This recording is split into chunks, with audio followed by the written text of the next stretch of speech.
This is the Malini's Kitchen Takeover, and we are doing chicken sambal to accompany your nasi lemak or any other dishes that you may find it compatible.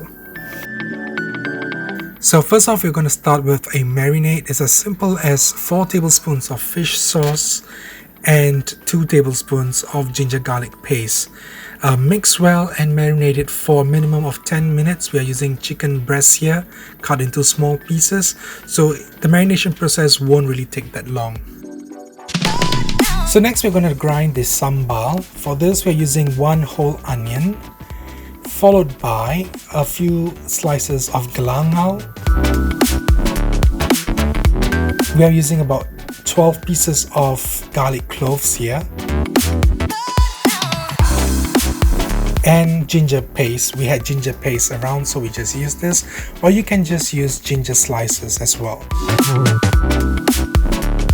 And because we have this really spicy, we like spicy food, we are using about 6 to 7 chili paddies, or you can use the hottest one around or just omit them.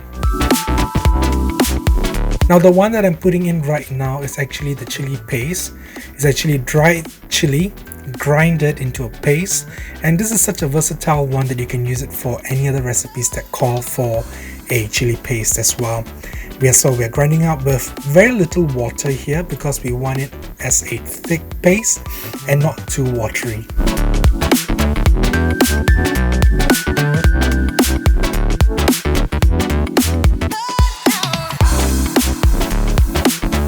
So now on to the cooking process. We are using a fair amount of oil here because we need to fry the paste, or in Malay we usually call this rempah, and we are looking for a very thick consistency whereby we find the oil separating from the sambal.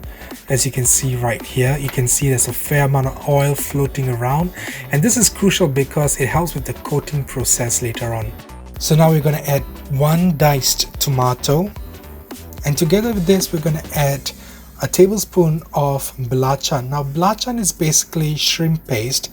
I'm having a powdered version here, but you can get a shrimp paste in a bottle from the Thai grocer or an Asian supermarket that sells Thai groceries.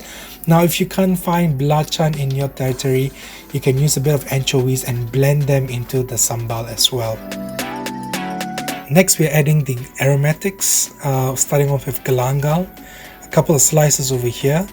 We are also using 1 lemongrass, and here's what we call limau purut, or they call it kaffir lime leaves. You can omit this if you don't have it, but this gives an amazing aroma if you like to use them. And I've used about 2 leaves here, but you can use up to 4, that's fine. So now we're adding the chicken that was marinated about 10 to 15 minutes, and we're adding 1 sliced onion just to give the sambal some texture, and we're going to stir it.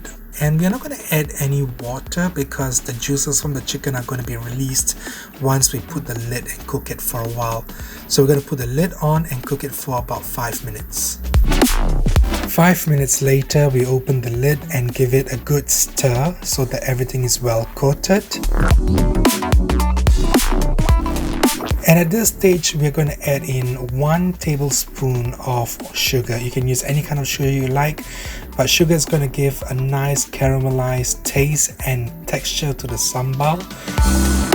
And it's going to release more water as we put back the lid and cook it for another 10 minutes. 10 minutes later, we're going to open the lid again and give it a good stir. Now, as you can see here, we have a nice gravy consistency. We are going to reduce this, but before that, we're going to add in some tamarind sauce.